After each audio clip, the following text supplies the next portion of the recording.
people live in those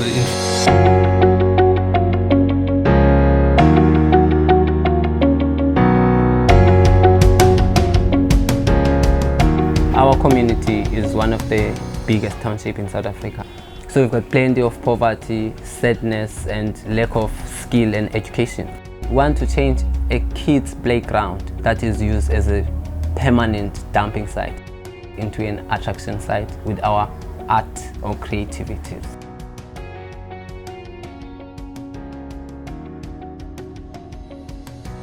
Small thing, painting flowers with children can make such a big difference. These murals are here for years afterwards as a constant reminder of their achievement and their capabilities, and it's really, really good for their self-esteem. It influences the whole mood in the community, and people started to see that everybody can change something on their own. And then the mama started the soup kitchen. We have a challenge for the kids. Some of them, they are going to sleep without food. But why we make soup kitchen, bring him together to give him something to eat.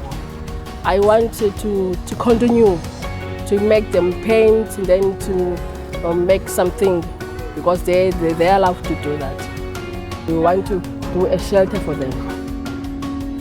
In the evenings that we can sit all together and reflect it today and have a nice place to stay.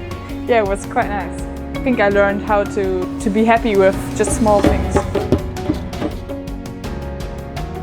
Children are the future of a country, and so if you can inspire them with a positive message, that's great. The aim of the whole project is to kind of uplift the children, uplift the community. Now mother will be becoming attractive because of these flowers,